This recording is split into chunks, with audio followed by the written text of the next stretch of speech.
Now here we have the book, page 45, the chapter that is like a city of Gandharvas.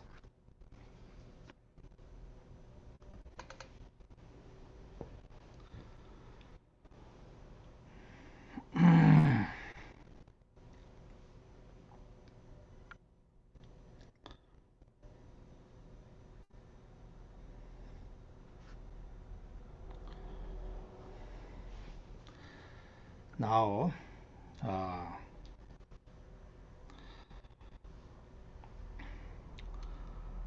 this teaching, finding rest in illusion, in three parts: preliminary, main body, and conclusion. Today, main body of the teachings. In the main body of the teachings, 8 Vajra points or chapters.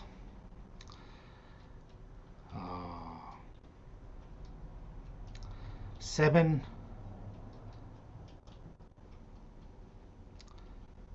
points are already discussed. Today, rest 2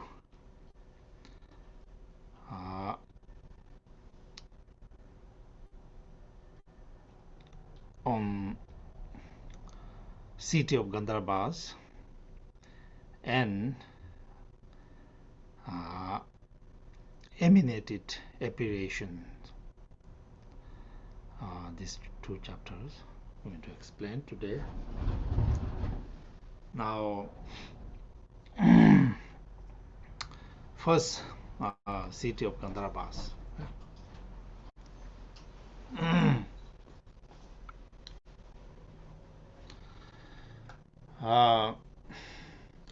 To begin with, city of Gandharvas.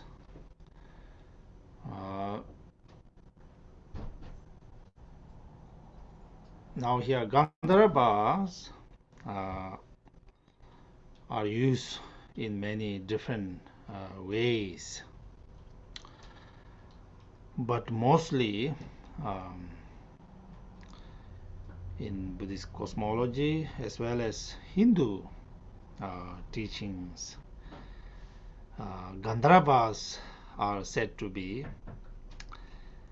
great musicians,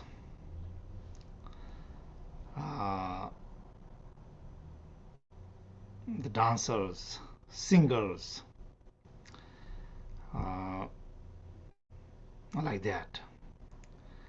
In the God realms, they are the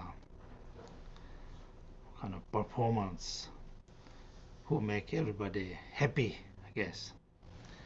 And these kind of Gandharvas, they are one.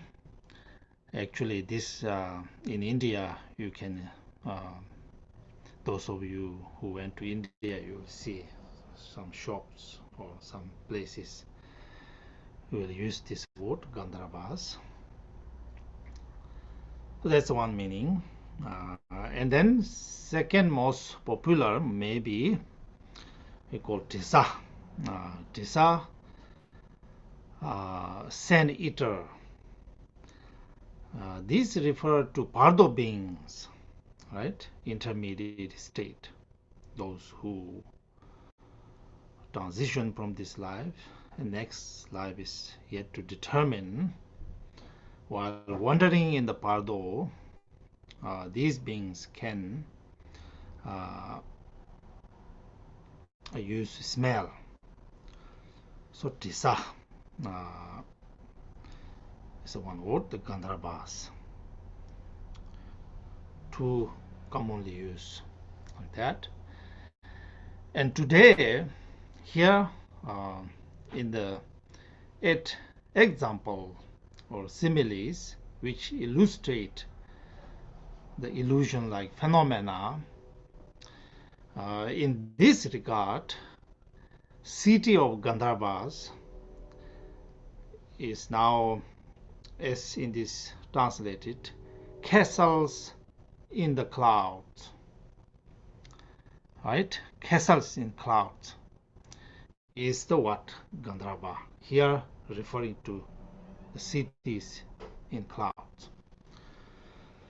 So it is said that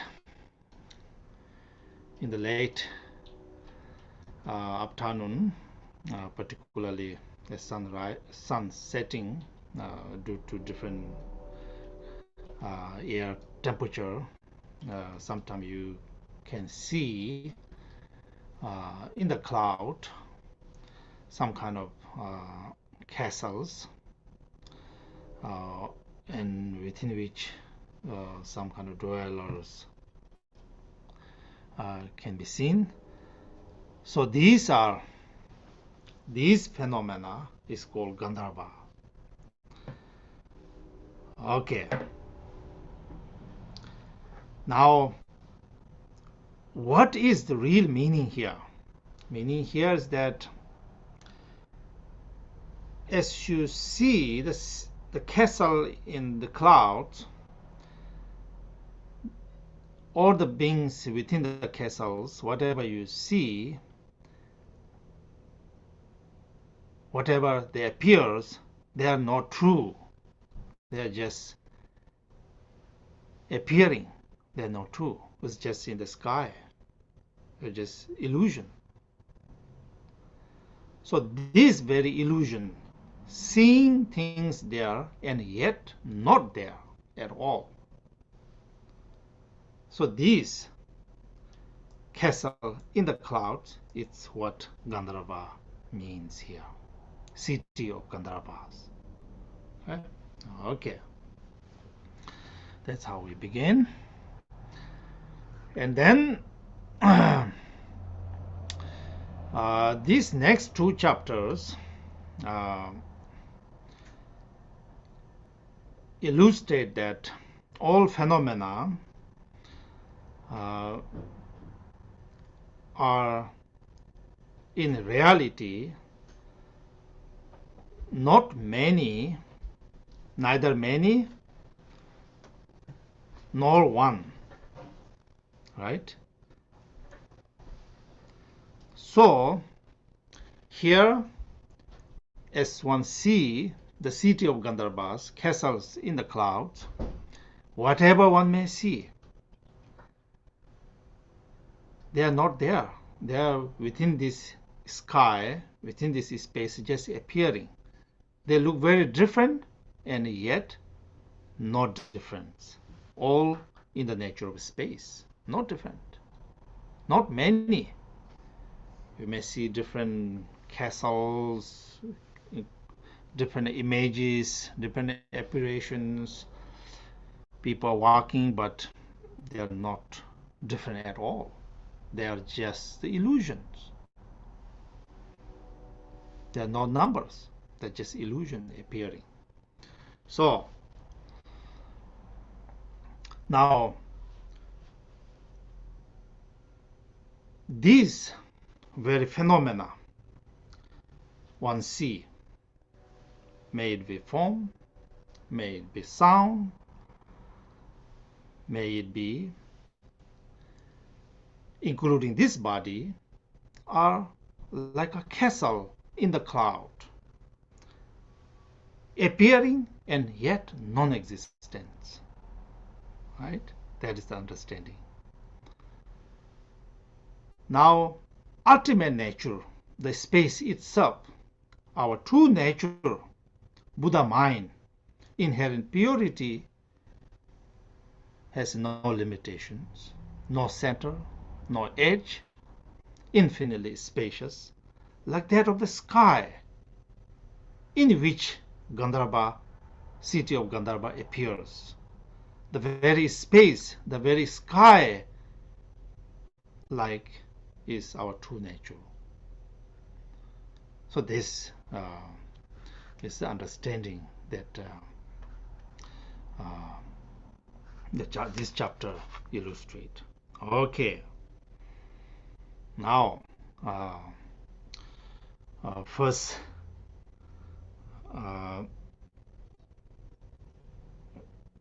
is establishing all as city of Gandharvas, and then second, meditations, application of that teachings. And again, like before, this is ground, path, and fruition. First view the path, first view the ground. Okay. Stanza 1.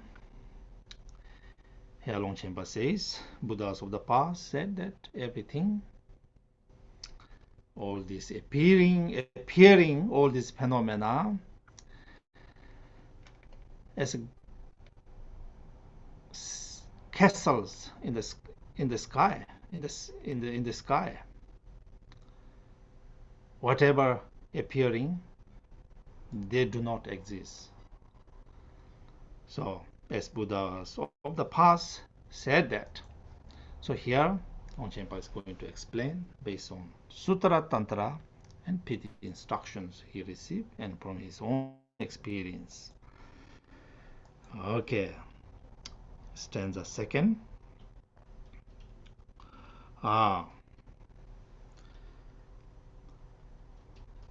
Now, the ultimate nature, our true nature, Buddha mind, is like the space itself, sky itself.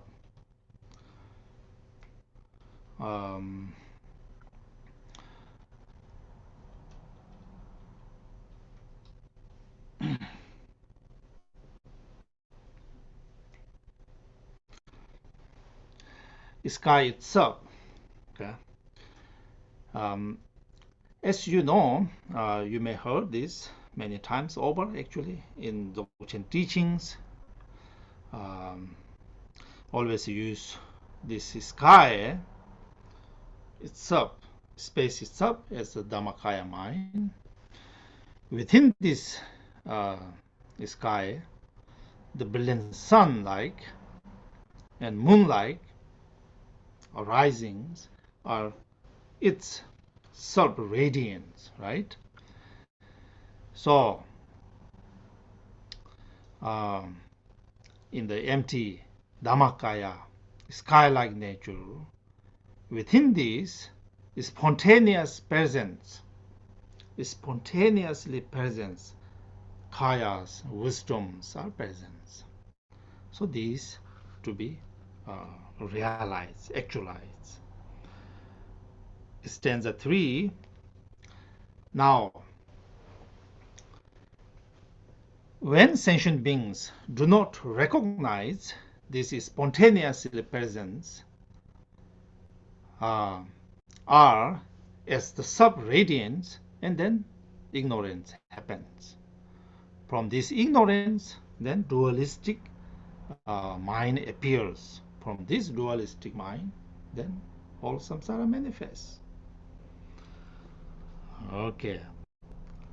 Now, this samsara, whatever manifests, the place, the beings, including one's own body, mind, emotions, concepts, all are like a city of Gandharvas, castles in the sky. Sky-like nature of our Buddha mind, within this, whatever these sentient beings phenomena appearing are all like castles in the sky, right? Okay. Stanza 4.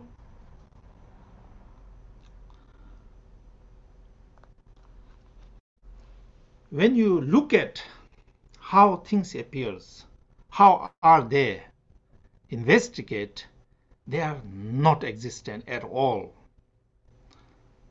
They are like castles in the sky. So basically, whatever our phenomena, usually we kind of grasp object as real existing out there. Here existing I, here existing emotions. Everything appear so real. Now Longchenpa's teachings with the example of city of Gandharva telling us that do not view like that. View these phenomena as the castle in the cloud, appearing and yet non-existent. Do not grasp them as existent out there. Do not make them appear to you as the real thing. They are not. In fact, they are not existing out there. Just appearing doesn't mean they are existing out there. Castles in the clouds appear to you. We can see. But at the same time, when you look closely, they are not there at all. So view all as the castle in the clouds. Okay? Okay.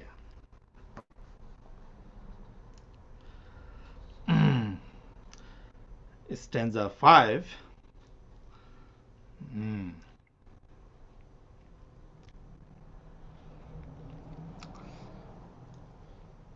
Now,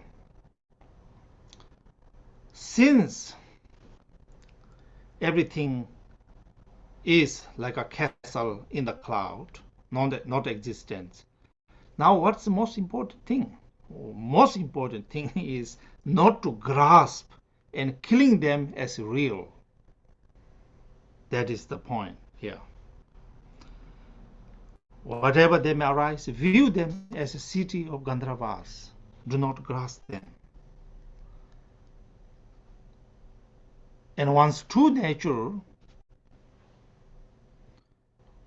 where everything appears, this nature as a sky-like nature, abide there in the sky-like nature, not clinging on the appearing phenomena. Do not cling, because they do not exist as one see them. Stanza 6, all objects are like city of Gandharvas, whatever we see. All mental states are like city of Gandharvas. All objects subject like a city of Gandharvas.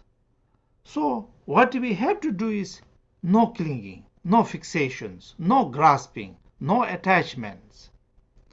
What we go to do as a practitioners is then one have to abide within this nature, sky-like nature, without clinging, not clinging. That's what we got to do.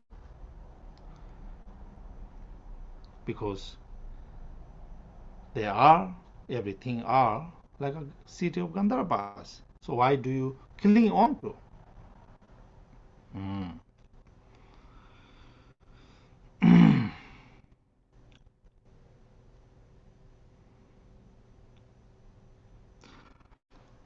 Stanza 8, more ultimate teachings. Clinging is, we're not only talking about the ordinary phenomena that one do not cling, but also even the nirvana phenomena. They are also, when you search, when you look at, they are also like city of Gandharvas. Do not cling. May it be samsara, phenomena of samsara, or may it be nirvana. Do not cling. If there is a clinging, then we're on the wrong track. Therefore, no clinging.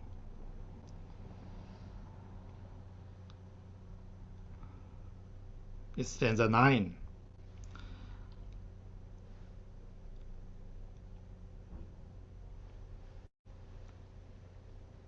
True practitioner, true meditator, one must go beyond acceptance and rejections. Why? We always say go beyond hope and fear. Why? Because all are like castles in the sky. There's nothing to be accepted There's nothing to be rejected. There's nothing to be fear of. There's nothing to hope for. Everything is like castle in the sky. One must remain in equality, in the natural state, empty, infinite, boundless essence, where everything is taking place. Basically, one must remain in the sky-like nature itself rather than, grasping whatever appear within the sky, like the, grasping at city of Gandharvas. That is wrong. That is illusions. So therefore, abide in the nature, very nature, sky-like nature, not grasping on the contents, the phenomena, because they are empty in essence.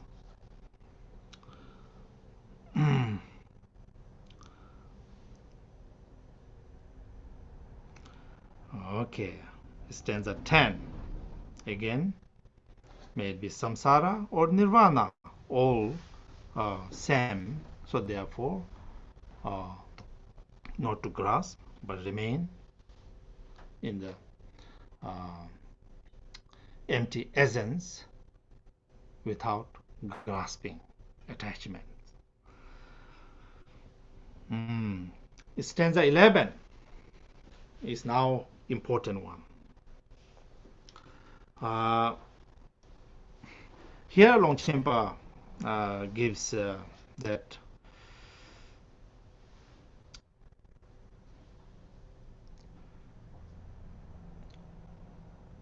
even though to the ultimate nature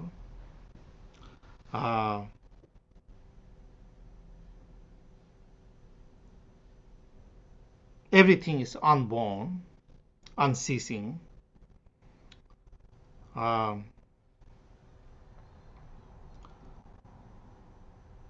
everything is, empty in essence, but still one should not be just thinking that and then not doing anything. So therefore, so long one do not realize this ultimate nature, try to eliminate these concepts are very important.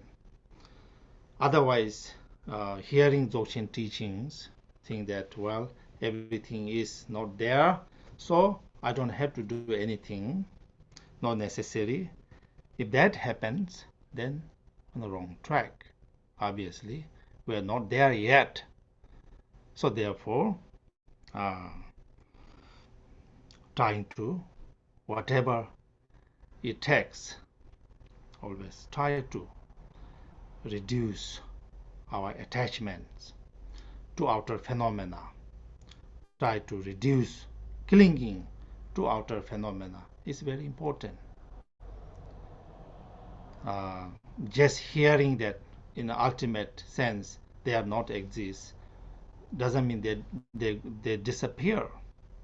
So therefore, it's important to try one's best to eliminate, slowly reduce these delusions.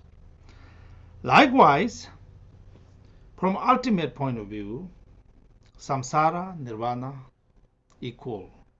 There's nothing to be rejected, nothing to be accepted. That is the nature of phenomena, that is the nature of reality, but at the same time, before one realizes that, do not give up that which to be accepted, that which to be abandoned. Basically, take into account all one's actions. One of the reasons that Dzogchen teachings are considered dangerous in some cases, as they are as precious as Dzogchen teaching is, as liberating upon here the Dzogchen teaching is, at the same time, Dzogchen teaching says there's nothing to be accepted, nothing to be rejected. Whatever reflections in the ocean arises, they are just a reflection. Reflections never waver from the nature of oceans. So one may end up thinking that, well, nothing to do.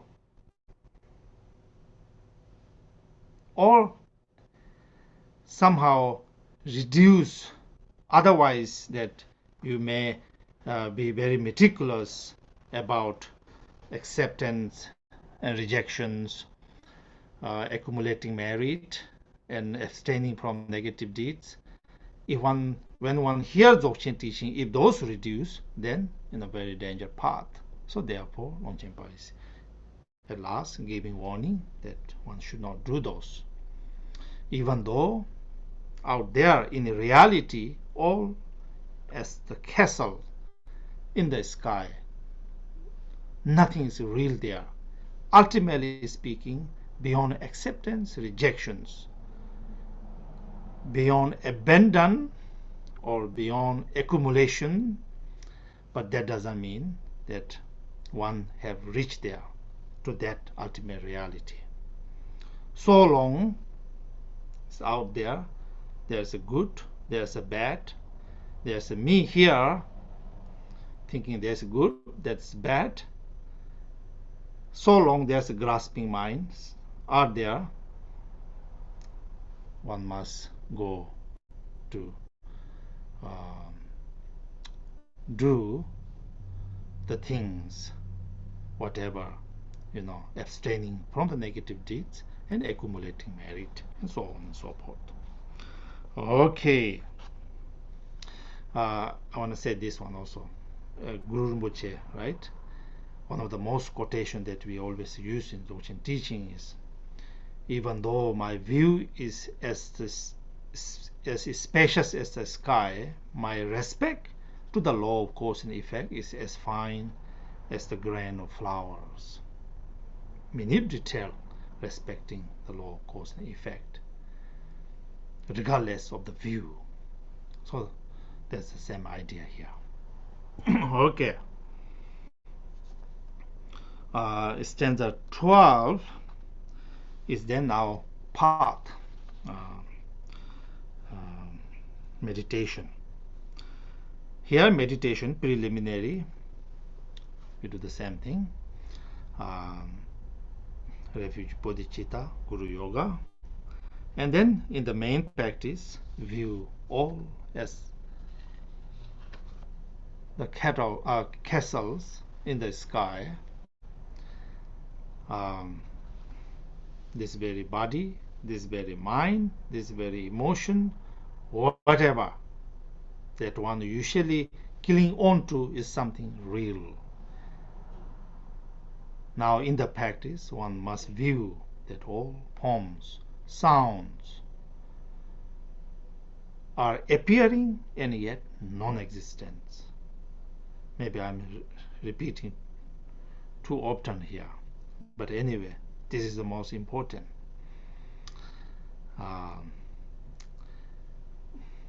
For instance, Heart Sutra says, no eye, no nose, no ear. Some monks make jokes that, why don't Buddha say no head? No head, just all together.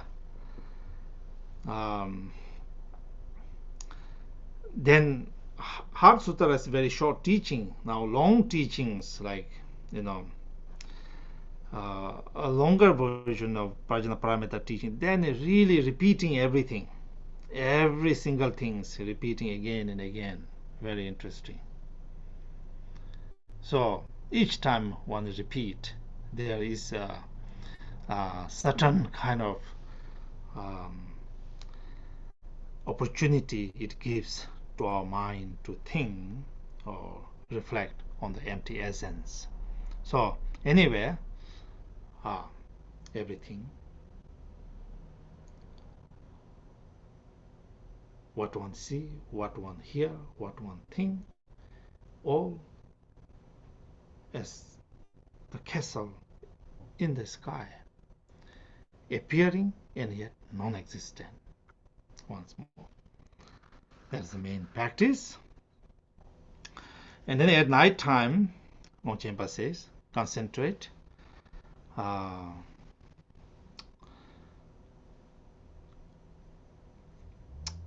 Buddha field, visualize basically Buddha field, Buddhas, rainbow-like, all rainbow-like in the center channel.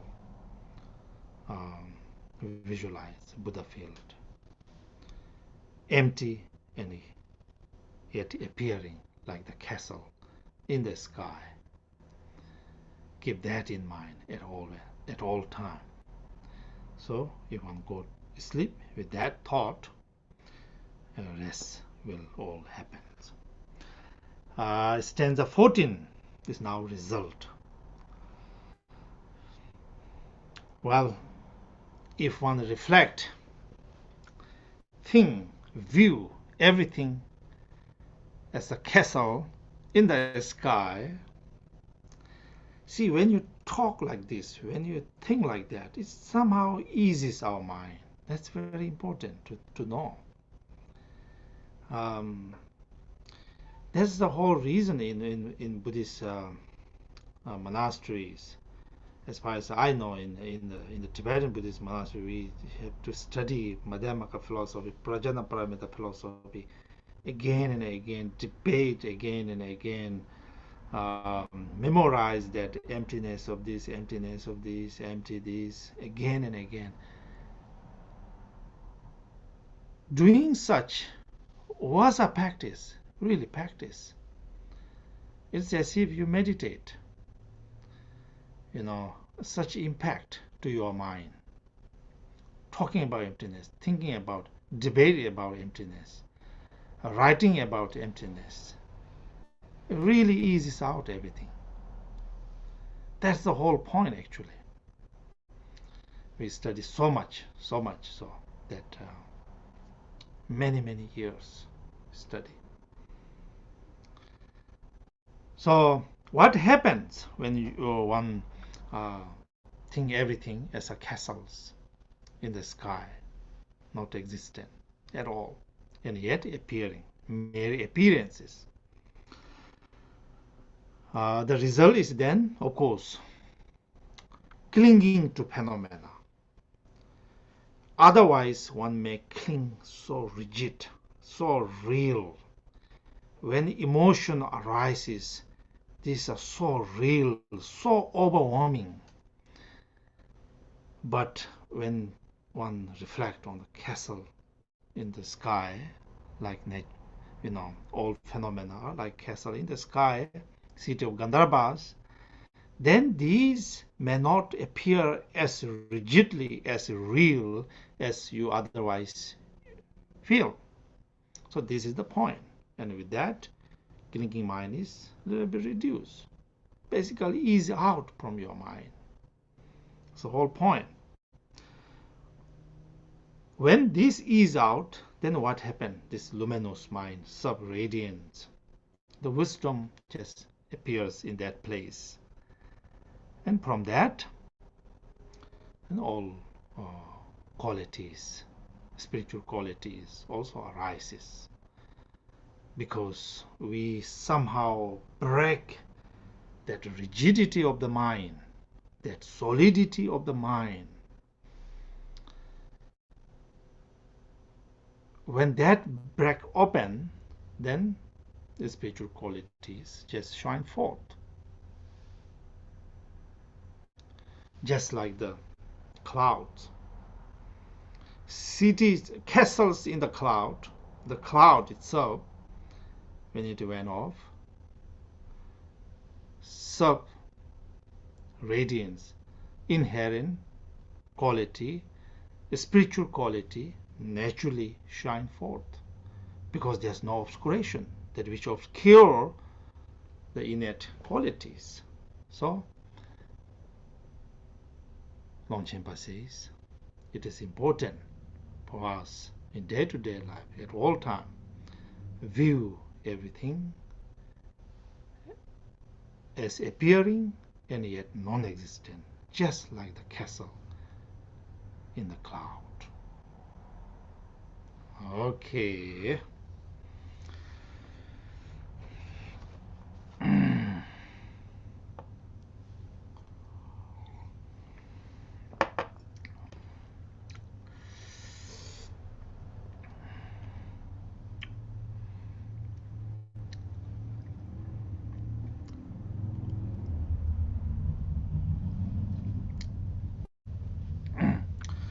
Next, last chapter. Last chapter is emanated apparitions. Emanated apparitions is now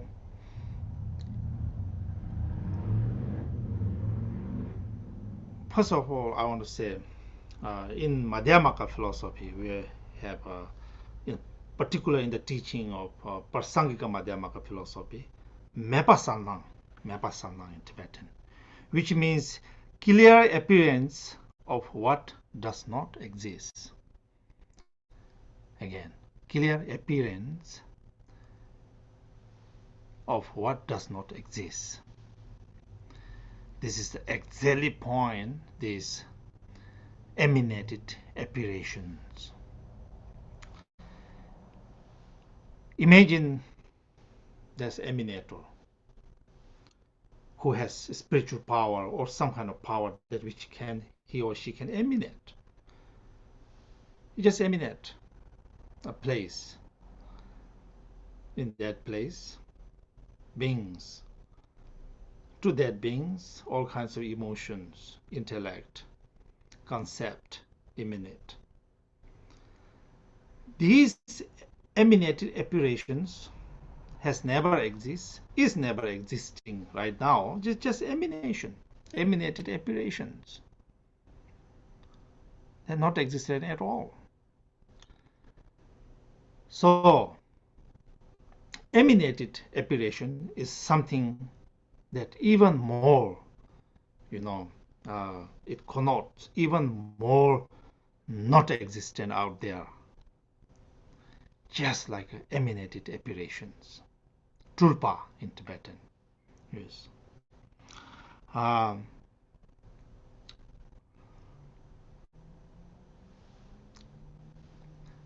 These emanated apparitions now in different forms emanated. The emanated. So here I want to first say this.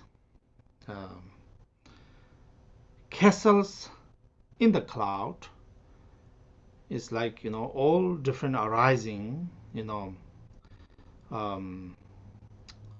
different phenomena, 6 realms, 3 realms, whatever appears, they're all, whatever different they may appear, right? Whatever different they may appear, they are in fact not different. They are just like castles in the sky. Now, to this end, if one thing, well, if these are not really existent there, are these phenomena now one thing? Are they one? They are just in the nature of sky arising, just appearing. Are they then one?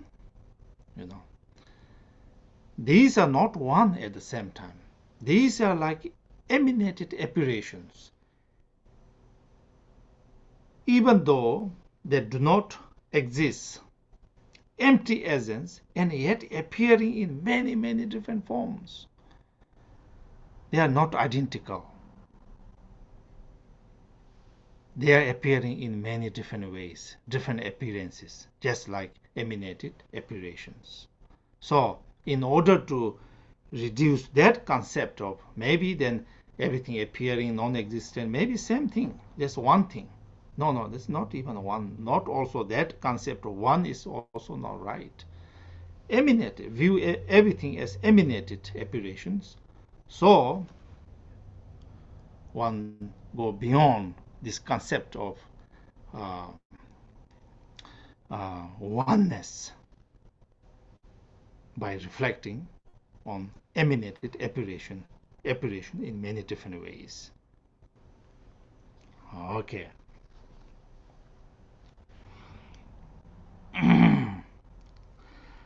Stanza first.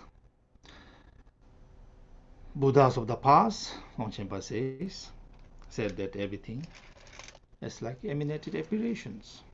So what Buddha said, Longchenpa is going to explain here from Sutra, Tantra, and instructions, how they are so. Okay. Stanza second.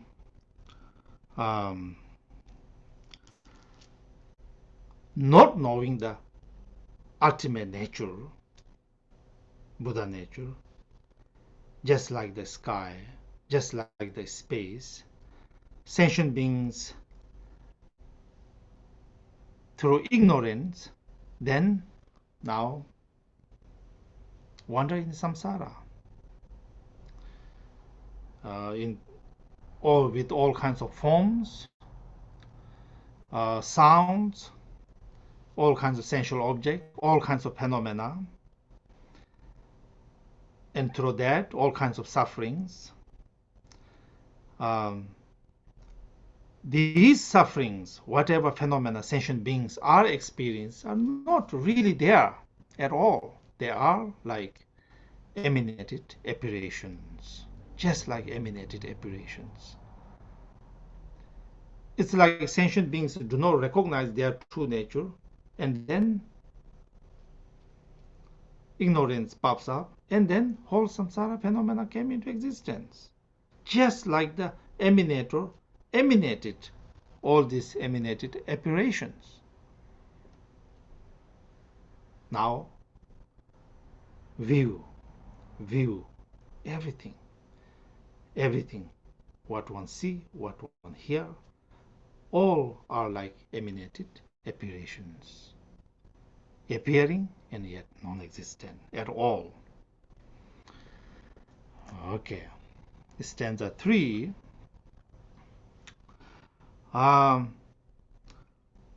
Why things are like emanated apparitions? These answers here. We call rangnang, which translated here as self-experience. Right, self-experience. Ordinary phenomena, all ordinary phenomena, whatever sentient being's delusion, is self-experience of ordinary mind. Self-experience of ordinary mind.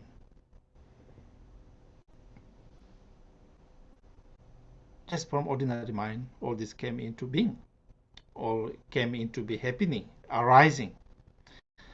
Whatever nirvana, pure appearances are sub-appearances of the primordial wisdom. Sem rangnang, yeshe rangnang, sub-appearance of the ordinary mind, sub-appearance of the primordial mind. Whatever different Buddha feels, different Buddhas appears, this appears to the Buddha who has realized his primordial nature, primordial wisdom is attained. So from that primordial wisdom, all this Buddha phenomena appears. Different Buddhas, different Buddha fields. So all these basically sub-appearances, sub-experience, sub-appearances of the primordial wisdom. Now, whole phenomena of sentient beings, this place, this body, this mind, all are sub-experience of ordinary mind. Sem rangnang. They are not existent out there. They are just like view them, whatever one experience, as the emanated apparitions, not out there, just appearing, mepasanang, clear appearance of what does not exist. Okay. Stanza 4. Now, all these may be self-appearances of ordinary mind or self-appearance of wisdom. All the source of this is, from this very basic Buddha minds. The origin of all these appearances are from here, Buddha minds. For instance, whatever arises in the sky, cloud, rainbows, foggies, whatever arises, everything appears within the space, within the sky. Likewise, sentient beings phenomena or nirvana, Buddha phenomena, all arise within the primordial Dhammakaya mind that is infinitely spacious. This is the origin of everything, samsara and nirvana. Okay. Stanza 5. Now, here, Longchenpa gives further reasons why these phenomena are like emanated apparitions. Emanated apparitions, Longchenpa says, has no basis. Remember, magical illusion had at least some kind of when the magicians create ox and horse, he made things appear from a stick and a stone. There's some kind of basis there. But here, even more further, view is that even emanated apparition do not have those bases. The emanator, he just manifested. He just emanated. No basis. Likewise, these phenomena, whatever appearing, they do not have a basis from which they appears. They just appeared. Some kind of basis you cannot find when you search it. And then that's one similarities. Phenomena appearances and then emanated apparitions. They are similar in that way. Likewise, the emanated apparitions comes from the emanators, some kind of power over their mind, some kind of power they had, capacity. Therefore, they can emanate things. Likewise, these ordinary phenomena are all happen to be there from habitual tendencies, habits, deep-seated habits. All come from habits. When we go sleep tonight, we dream. We may dream what we do today in a waking state. The dream phenomena came from these waking states, habits. Whatever we are experiencing are from the habits that we left in our mind stream, in fact, from the beginningless lifetimes. So, ordinary phenomena from these habits, deep-seated habit, from these different habits, then ordinary phenomena manifests.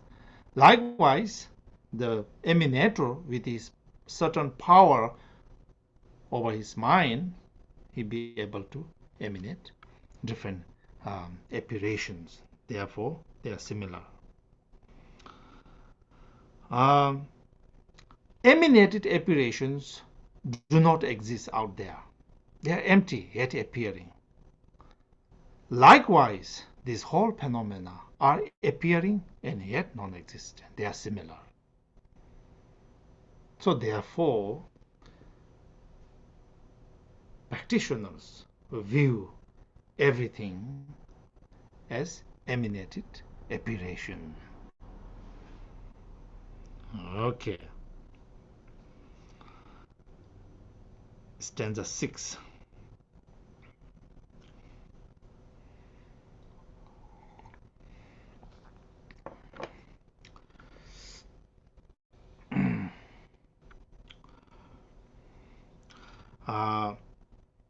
Now here Longchenpa says that what is important now?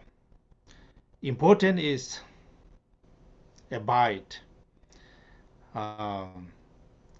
in this naked awareness. That's most important.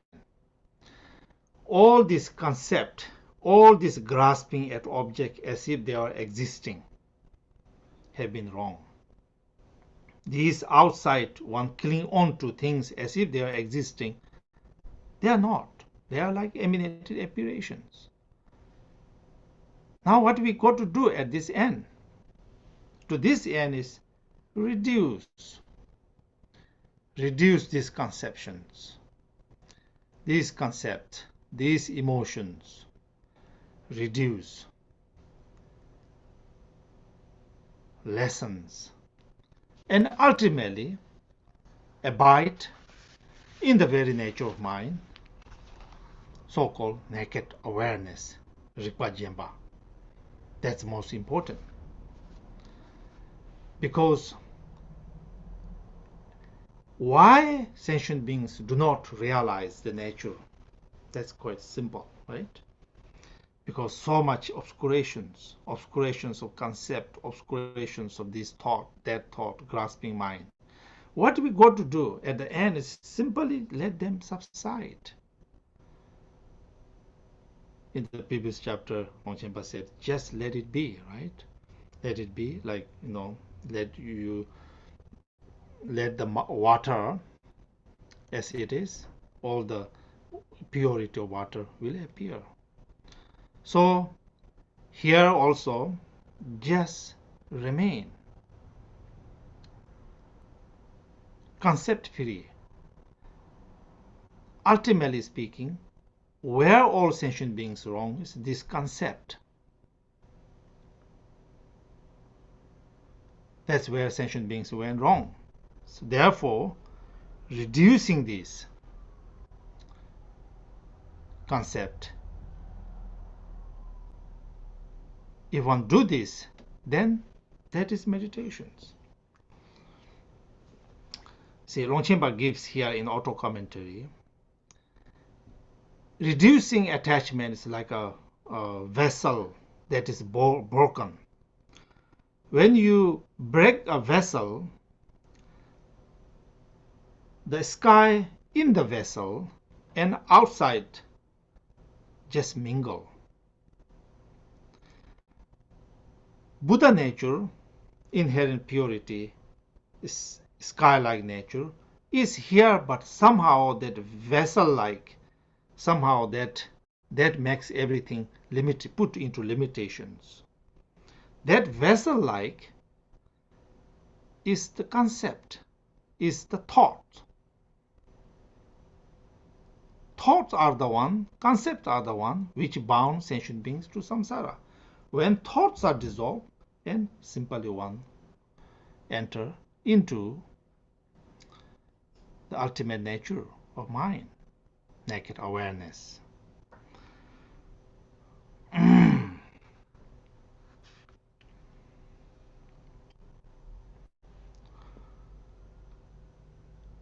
So therefore, remaining in the naked awareness is the Dzogchen's teachings and the Dzogchen practice, not engaging into the thoughts.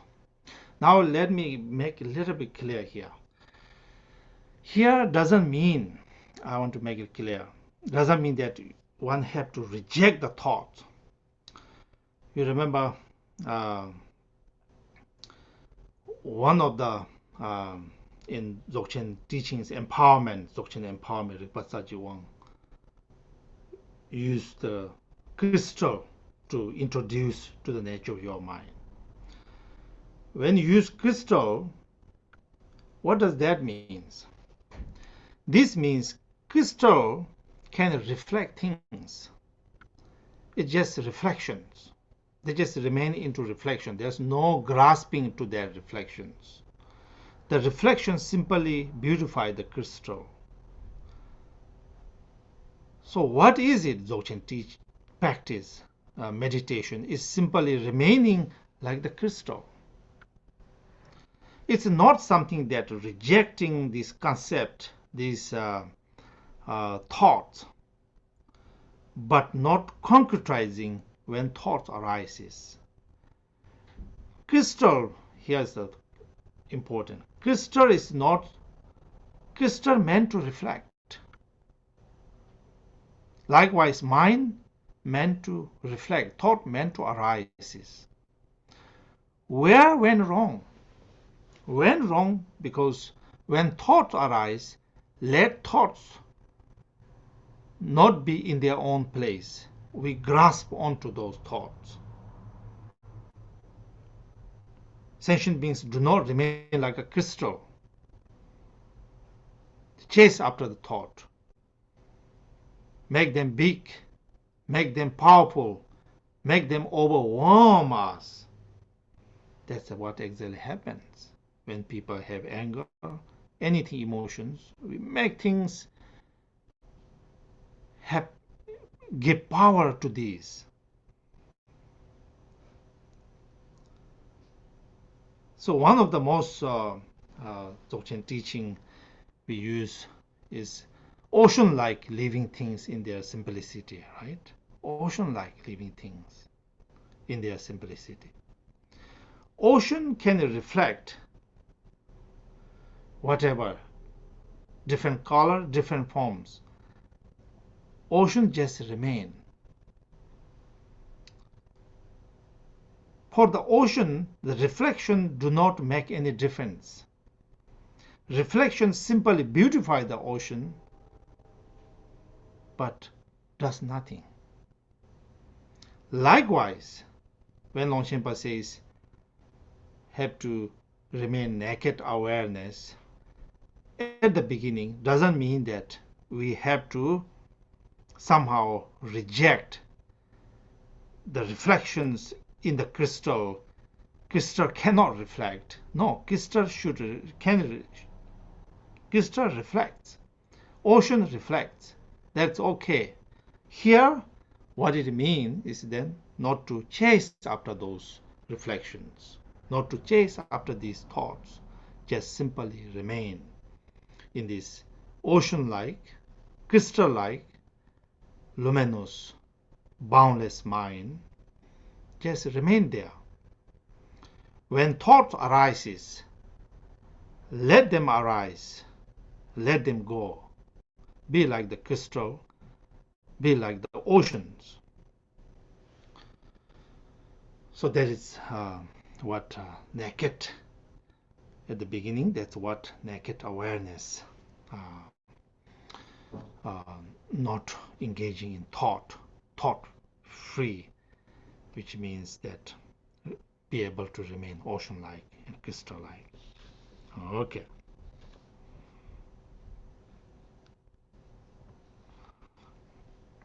Stanza 7. Here, Longchenpa gives one more reasons. Whatever 3 poisons, 5 poisons appears, when you look at their nature is empty. Just like emanated apparitions. All like emanated apparition, right? At the beginning, one have to have that understanding. Whatever emotion strongly may appear in day-to-day life, when you look at the very nature of that emotion, that's empty. not existing at all. Sentient beings are the one who make them, who grasp them as real. So here, not to make that mistake is what the teaching means. And following three stanzas, stanza 8, 9, 10, same idea. Whatever joy appear in your mind, sufferings appear, sadness appear, view them as the emanated apparitions, not existent.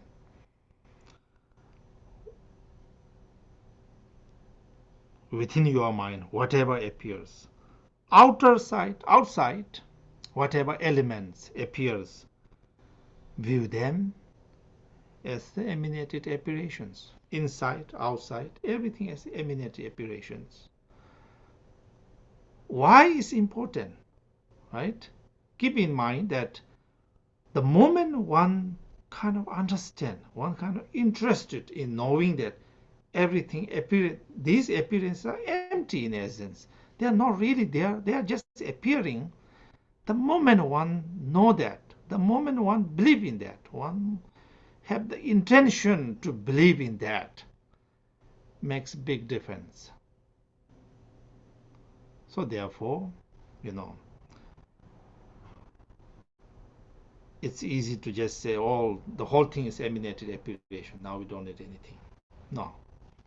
Again and again, as a true practitioners, again and again reflect on these eight examples.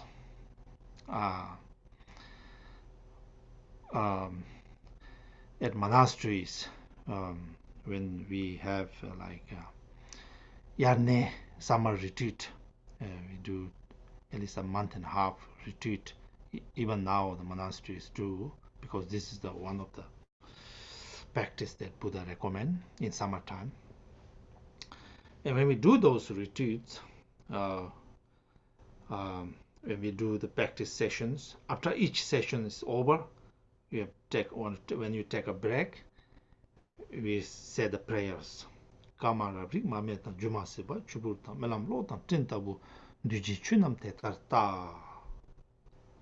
then we stand up and go. What this means is karma rabri mametams, basically 8 similes, 8 examples that we are talking about. The monks have to recite that after every sessions.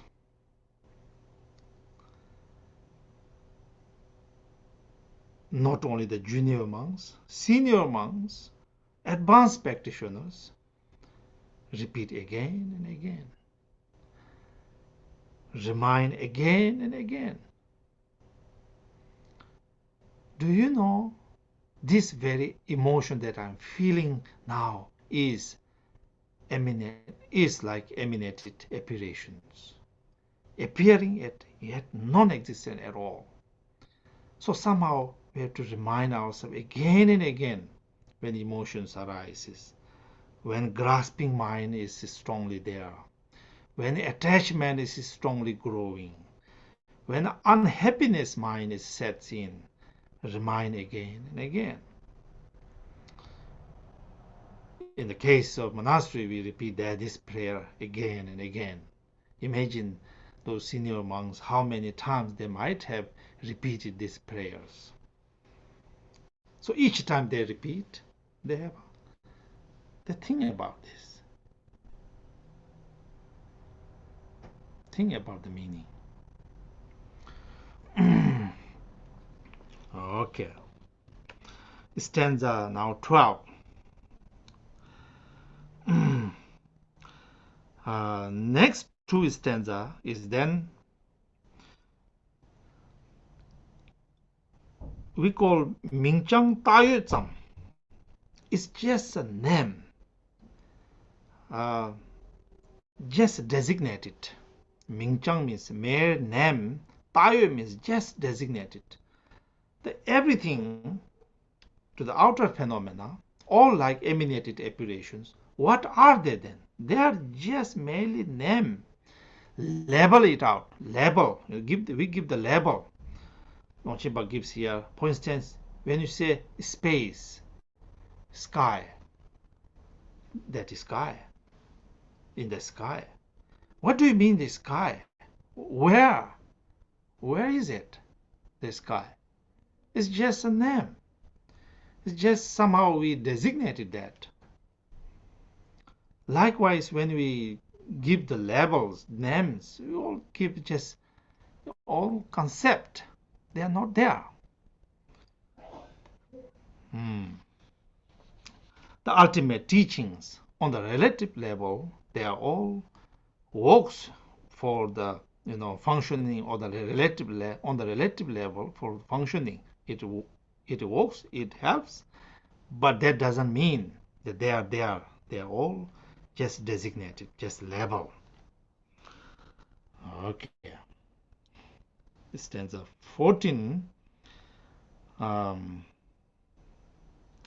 is just Longchenpa says that emanated apparitions, the moment they appear, they are not existence. Likewise, all these phenomena, moment they are appearing, they are not existent at all.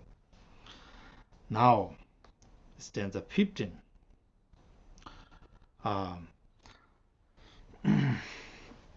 Okay, now the view. What kind of view one should have? The real view of the Longchenpa, or generally, on our spiritual path, the view. View must transcend all this and that. If we have a concept this or that, then there's subtle concept, the subtle grasping, subtle clinging. So then that is not the right view. What is then view? The real view. Real view transcends all ontological extremes, being existence, non-existence, neither or neither both. Basically going beyond this concept free. Is there concept free? They won't be able to reach, or basically intellectually kind of know that concept free. That concept free is then the ultimate view. Until that is reached, until concepts, some kind of concepts dominates, then not the real view.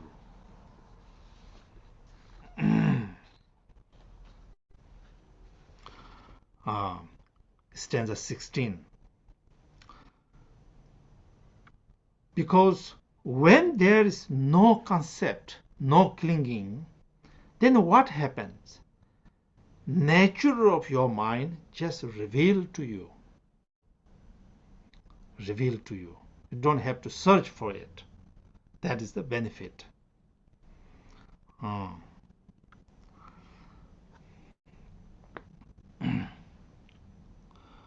Stanza 17, again, next two stanzas, same concept free. Even if you have thinking that this is empty, that is again concept. This is what in Madhyamaka philosophy, the debates come up. Prasangika Madhyamaka philosophy and Swatantika Madhyamaka philosophy. Swatantika Madhyamaka philosophy, through reasoning, establish the emptiness of all phenomena, empty essence of all phenomena. That's the approach. And then Prasangika Madhyamaka philosophy, the highest one, comes up and say, well, you did great, establish all as empty, but still, from our viewpoint, you have the concept of emptiness. You establish the emptiness. So long you have the concept of emptiness, then your view is again not perfect. You are stuck. You may stuck to that empty concept. So therefore, you must go beyond.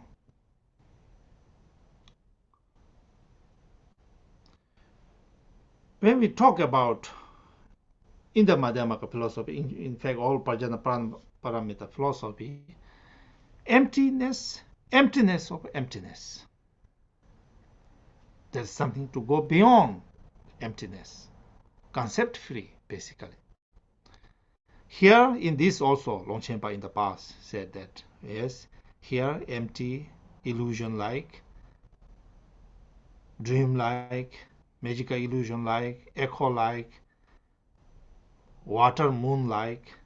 But again, he said, go beyond that. Of course, if one view everything as moon reflected in the water, or here emanated apparitions, these reduce our clinging, grasping, so strong grasping, clinging. But at the end, again, if one have a concept that, okay, these things are like emanated apparitions. No real existence, but emanated apparitions. Again, concept is established. If that concept is there, then again, at the kind of a last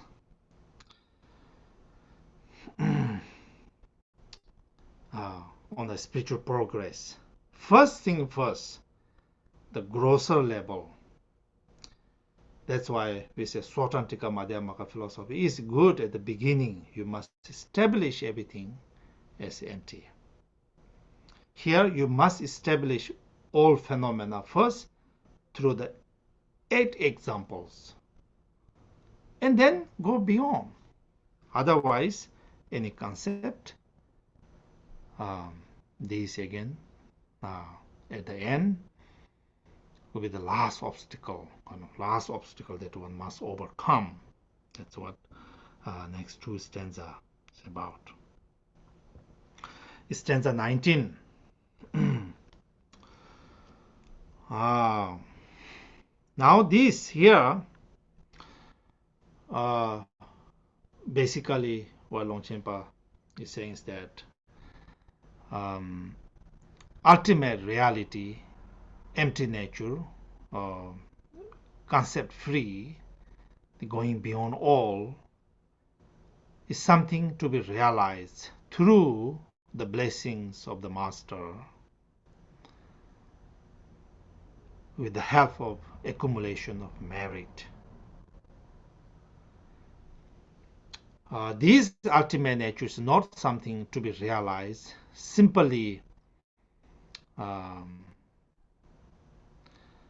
intellectual level. Mere intellectual pursuit, mere intellectual cannot realize this ultimate nature.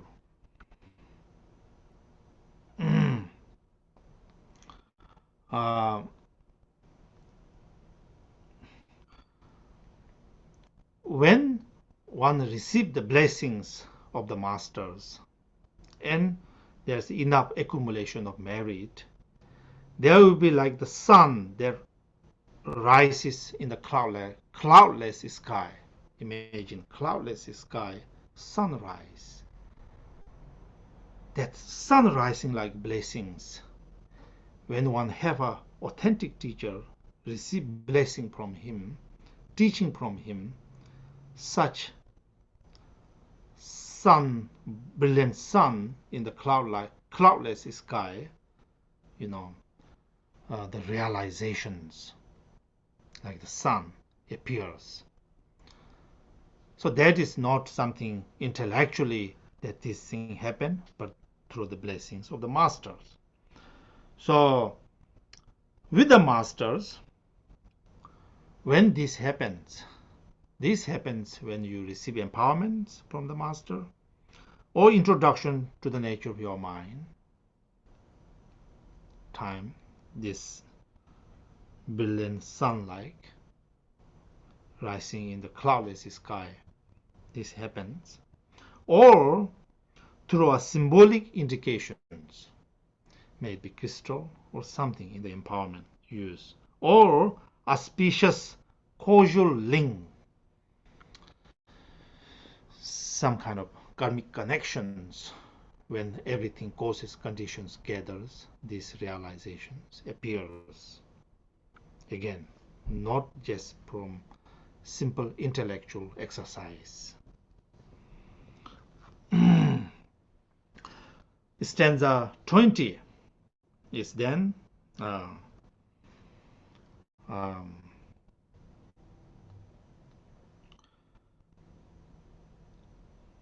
now next three stanzas basically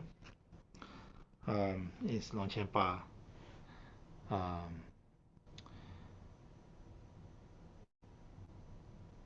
teaches that what happens when such blessings enter and one realize that ultimate nature, concept-free ultimate nature, emptiness, and then what kind of experience, what kind of realization that happens. So when you have time, go back and read this. Important. Basically, he says it's like, basically when one realizes sky-like nature of mind, what happens is in that state, all equal, great equanimity is actualized. In this, then, there's no center, no edge, infinitely spacious. At the same time, you find perfect rest, perfect bliss in that realization. A naked awareness is arise. So again, stanza 23 is that such realization, Longchenpa makes once more his point, that such realization, blazing lamb-like, such realization happened because of the teacher's blessings and accumulation of merit, not just from mere intellectual understanding. Stanza 24,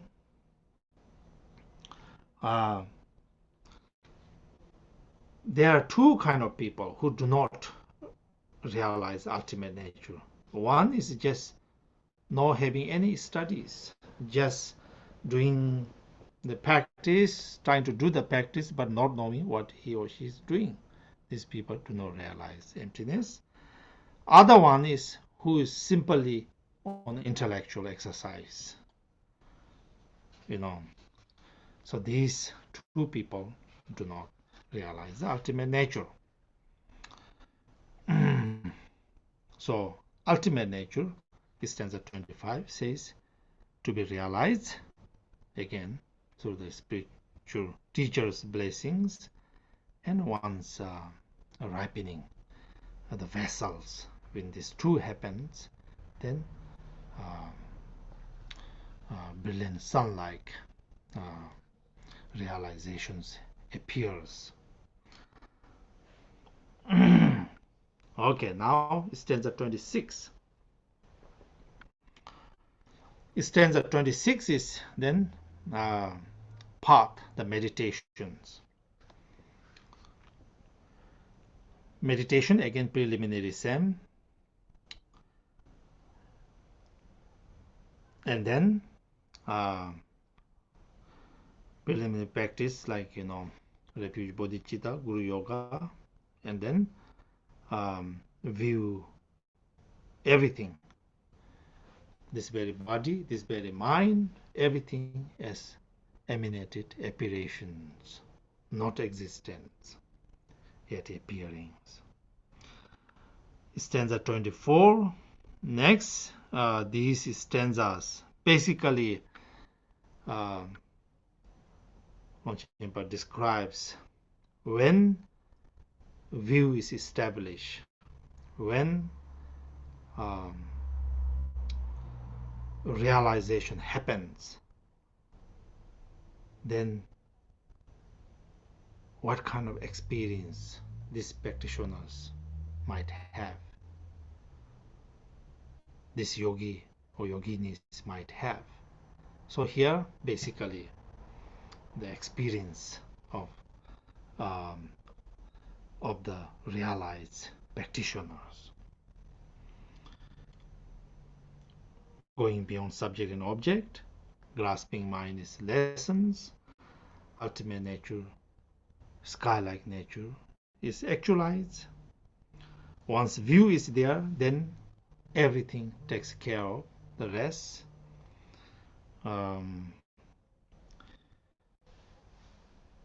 When one's view is established, then shadur tunyam, arising and liberations. The moment outside or inner thoughts arising, at the same time liberating. There's no such two things. So all this happens. Meditations and post-meditation, all same. You remain in a great equality. So these yogis, in fact, his or her conduct would be spontaneous. There's no orderly manner, so to speak. They react to whatever occurs with complete spontaneity.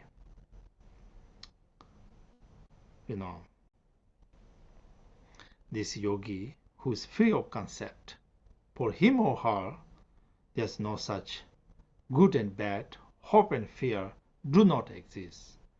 When these do not exist, he is concept free, he is carefree.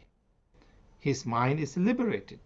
His body may be same, but inwardly the realizations already appeared.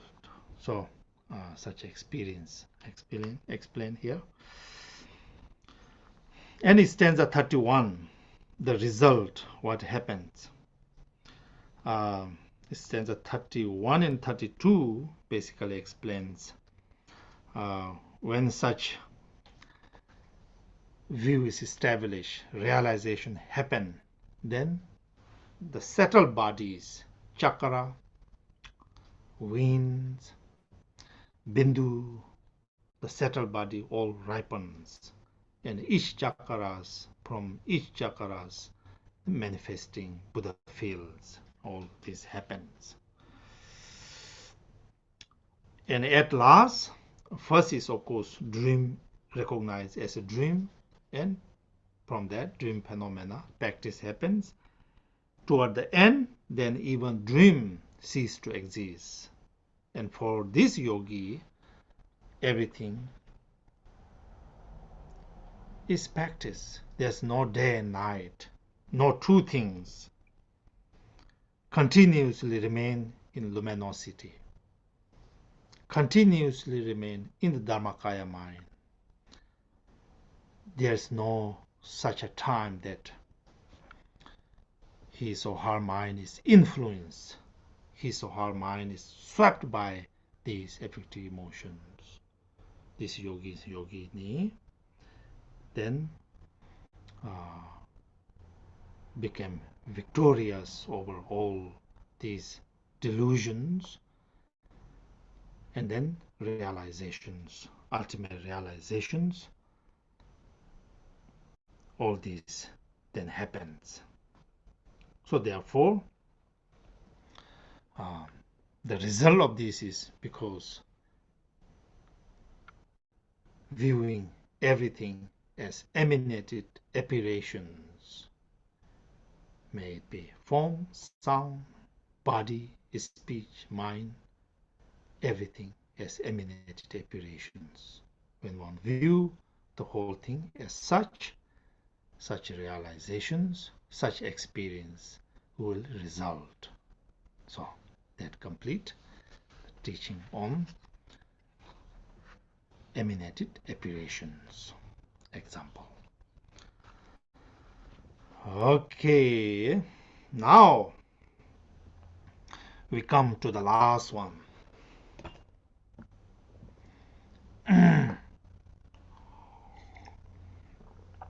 conclusion of the text, conclusion, right? Treatises, may say. Stanza 1.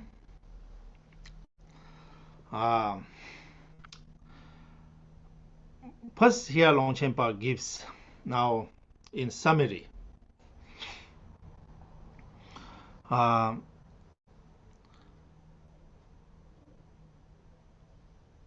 Longchenpa said that, you remember at the very beginning, Buddha said, everything viewed as a dream and magical illusions. Even nirvana viewed dream and magical illusions. If there's anything better than nirvana, you must still view them as magical illusion, as a dream. So, ultimately speaking, viewing, knowing everything as a dream, everything is a magical illusion, everything as emanated apparitions, these 8 similes, is the perfect teaching. Perfect teaching in a sense that which encompasses the whole teachings of the Buddha. May it be ordinary, samsara, nirvana, even better than nirvana, all in these 8 similes.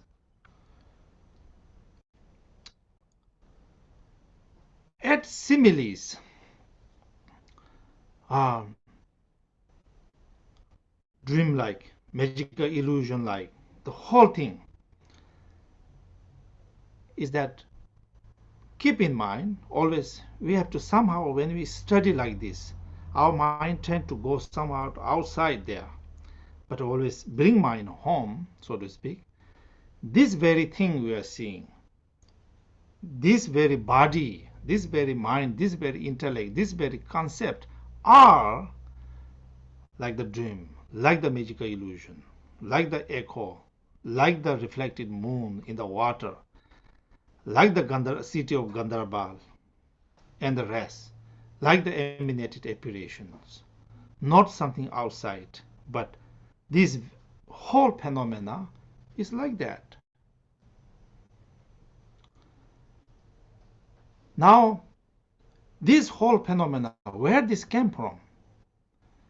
This came from, again and again, Longchenpa said, this came from not knowing the nature of your Buddha mind. Not knowing that, we generate some kind of ignorance. From that, samsaric manifests. Within that. So,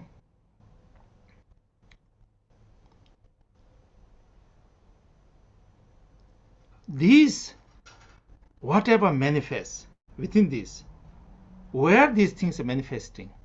These things are manifesting within Buddha mind. Everything. Samsaric phenomena are within Buddha mind.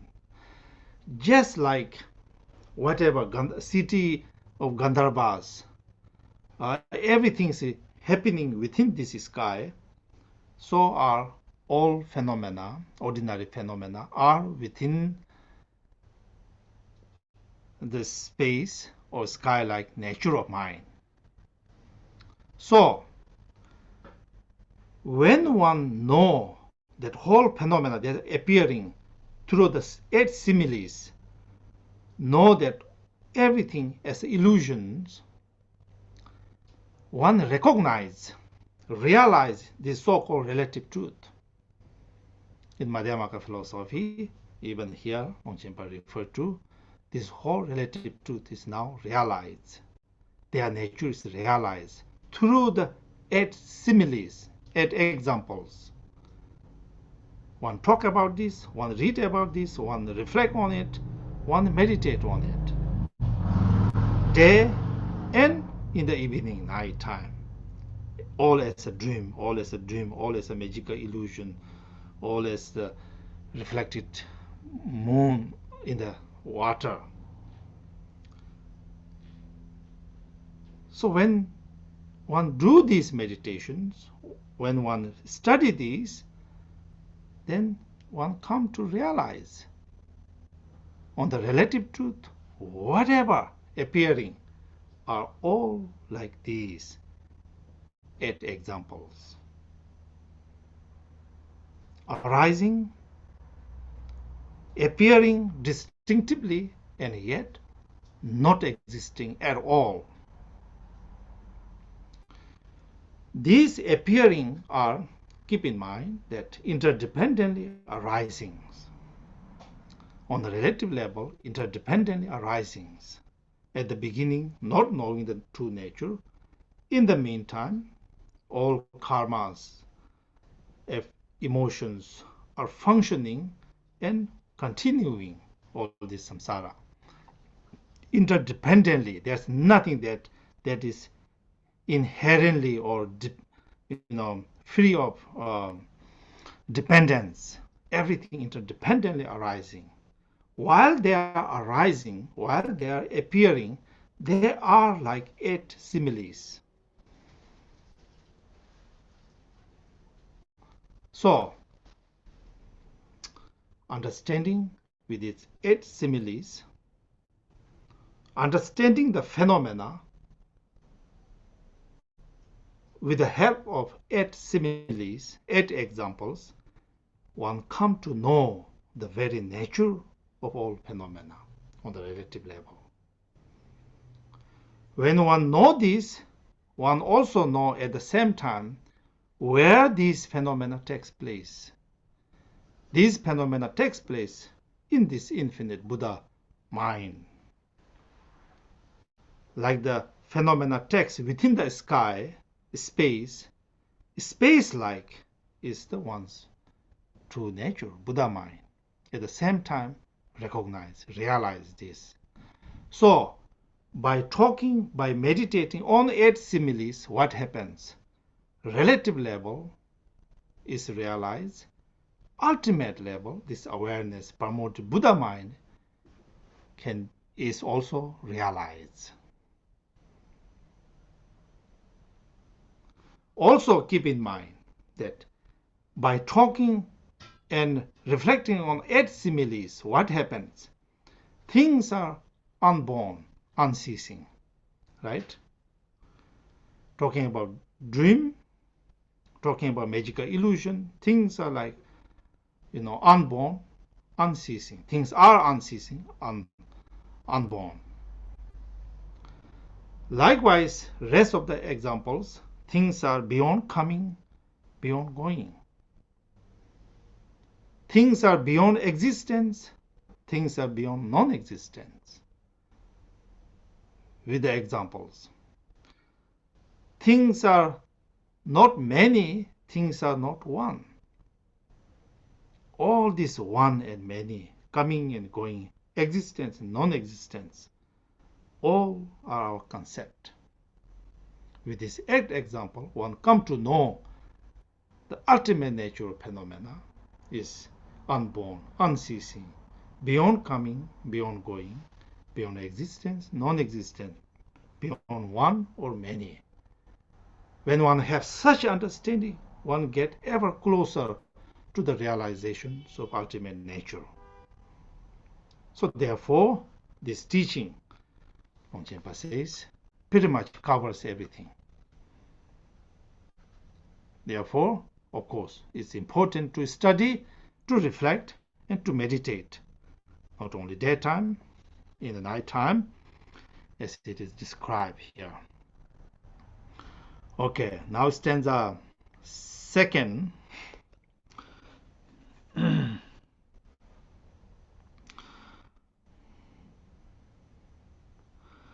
Stanza 2nd is now dedication of the merit. Please keep in mind, Longchenpa himself said that 3 things should happen in our spiritual practice. First is bodhicitta to begin with. Whenever we practice bodhicitta, start from that. In the middle, concept free. That which means, ultimately speaking, realization of all phenomena as empty nature, or at the beginning, just focusing on what one is practicing. That's second profound method. Third is then dedication of the merit. Every time at the end, dedicating merit is considered, is master said, is very important. It is like as if a drop of water thrown in the oceans. So until the ocean died out, the drop of water will always remain there. Likewise, such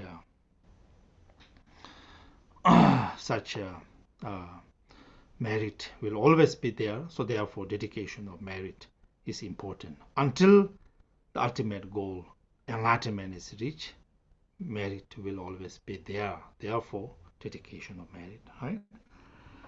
So here, Longchenpa dedicates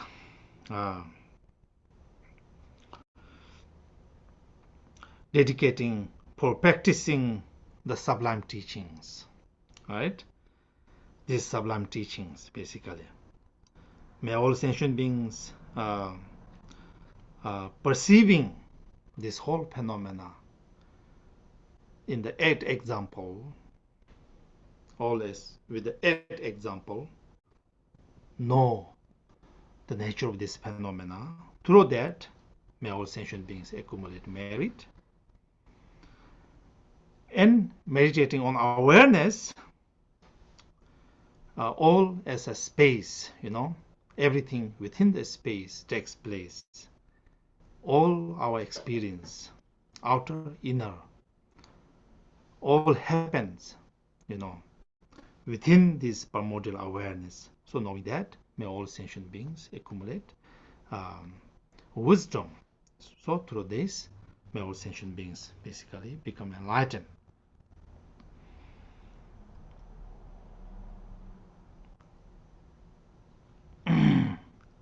Okay. And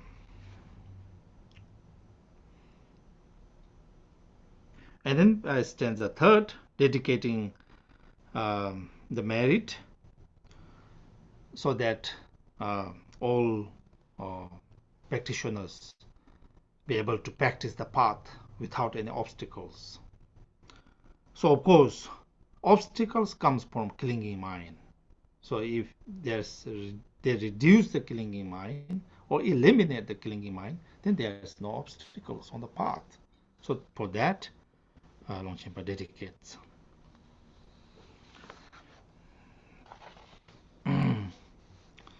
Next 3 stanzas.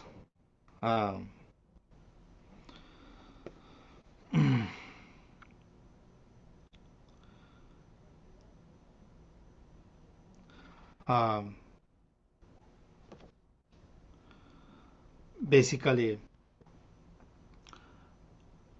dedicate to be free of distractions and busy occupations, right?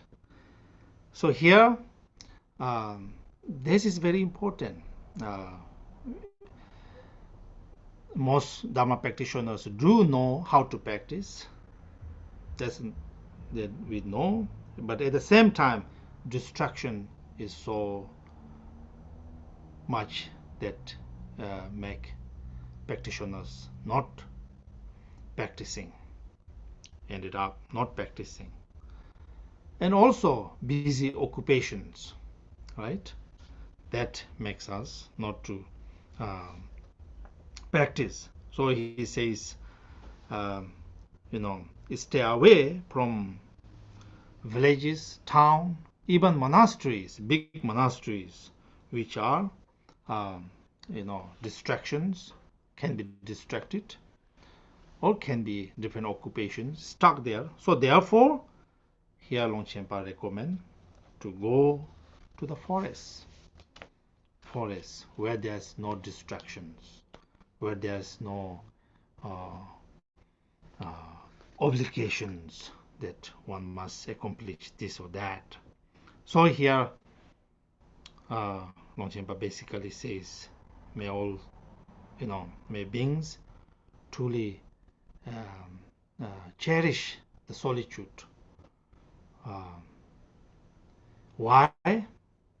Because being in solitude means less distractions, and less activities. That is the case. For instance, Eshitsojal prayers, aspiration prayer also says that, may I practice Dharma day and night in the cemetery, in the mountain, and all in solitude, right? That's aspirations. So again, Longchenpa here, dedicating merit that so that people by this merit even go to solitude and remain in solitary places as the good, taking pleasure in being in solitude like that. Stanza 7, Longchenpa dedicate the merit for the welfare of all sentient beings. Whatever merit occur from these teachings, may this cause sentient beings to realize the ultimate nature. May sentient beings realize the phenomena in day-to-day lives experience. And that way, may all sentient beings become Buddha. Oneself also here to become Buddha, to achieve enlightenment by this merit, by doing such practice, by doing such studies, by doing such reflections. Until one become enlightened, one's own capacity to benefit beings is very limited.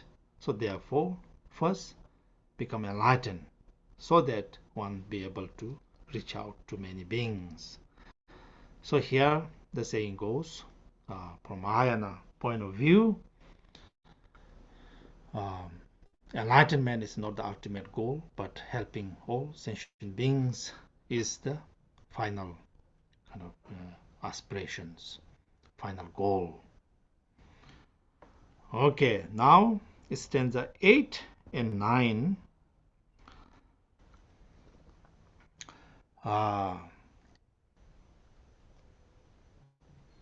For the future generations and present generations, one thing that's most important, one thing that is lacking is diligence. Day and night, waking up in the morning, basically get our body on the meditation cushions and practice. This diligence is what is missing. So therefore, Longchenpa says here that fortunate beings who wish to liberate must be diligent, practice, diligent. Dharma is like a medicines that talking about Dharma, benefit of the medicine, do not do much. What we got to do is take that medicines. The way in which you take that medicine is with diligence, with effort. Some diligence effort must be needed there. So therefore, in day-to-day lives, have some diligence is most important. And then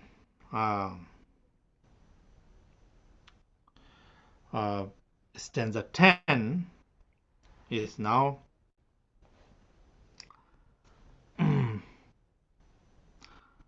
the author and where it was this teaching was written down. The author, of course, Longchenpa. Longchenpa says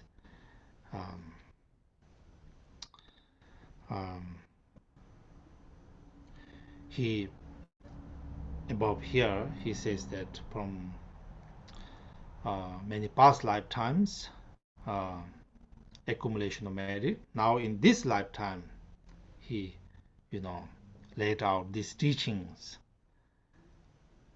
and by laying out these teachings, giving us these teachings, which is like a lamp, like a sun, dispel all the darkness in the student's mind, and then all liberate from this. Basically, the Longchen Rabjam, as I said at the beginning, Buddha-like. There's no difference between Buddha and Longchenpa. Longchenpa is Buddha. So the author Longchenpa, who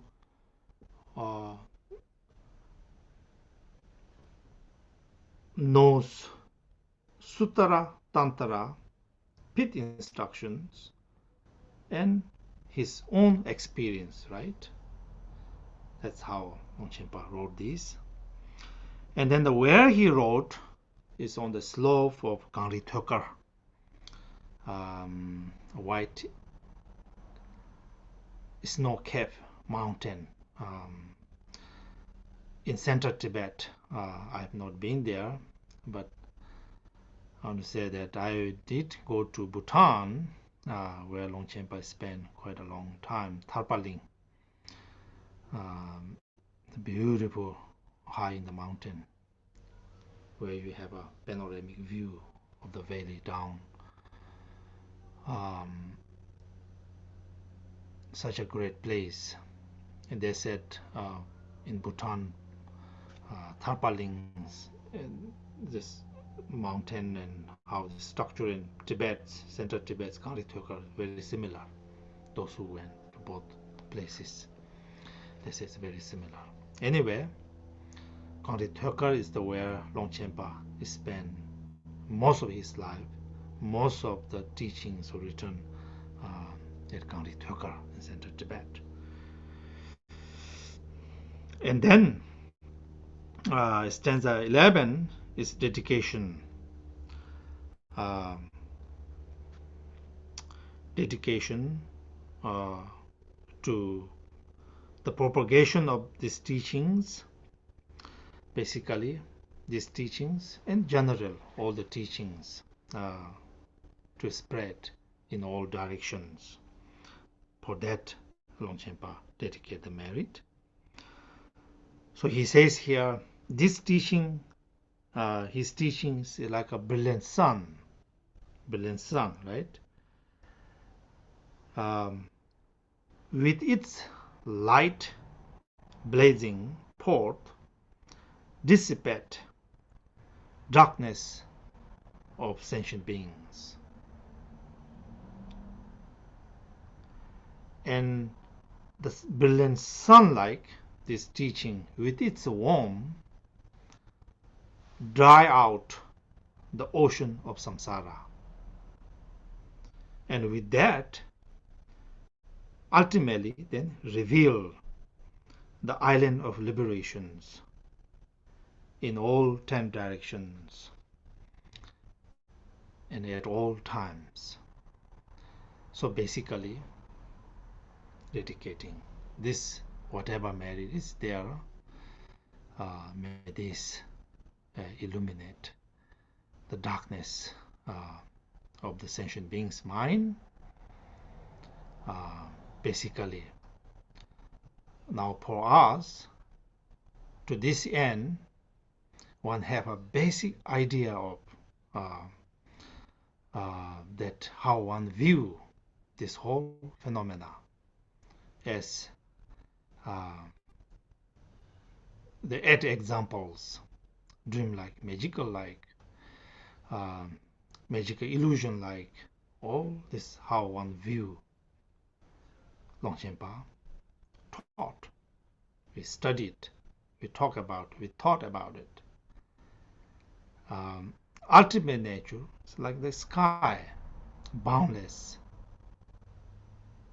beyond limitations.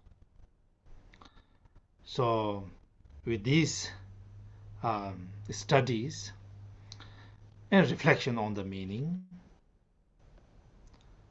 I hope that we somehow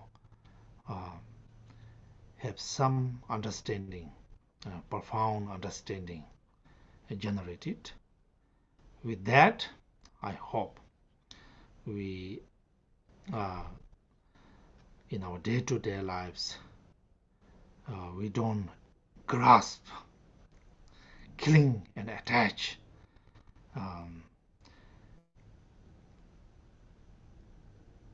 in the way we used to. Knowing and accepting, believing in Longchenpa's teachings, and hopefully from one's own experience, then knowing every phenomena appearing and yet non-existent. With that, may we all have, certain level of realizations. With that, reduce our clinging mind, and with that, wisdoms be born in our mind streams. So this is my aspirations. So with this, I want to say we completed the discussion on finding rest in illusion, that which I really want to do for a long time, but then because of certain circumstances did not happen. So finally I'll be able to share this with you. I'm happy with that myself, and then those of you who have interest participating in this, and together we discuss about it. I'm happy that all went like that, and to this end I dedicate the merit for the benefit of all sentient beings, and thank you.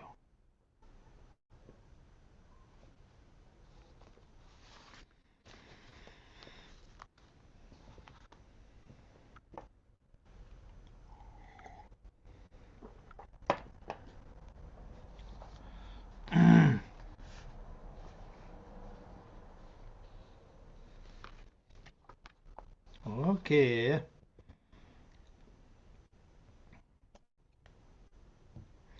Oh.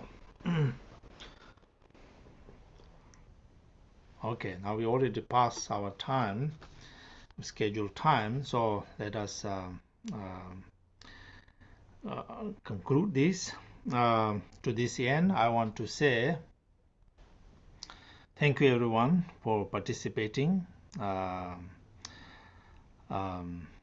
particularly those of you who sacrifice your sleeping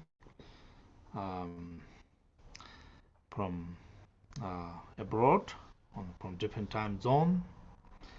Truly appreciate. And those of you who organize these teachings, it has been a great joy for me to discuss about this, and I thank you everyone. And then I want to say that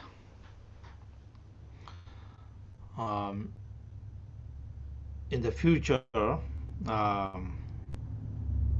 now we have left one more resting in natural mind, Longchenpa's teachings. I hope at some point, I'm not sure right now, but I'll be happy to discuss that also, and that we complete the whole circle.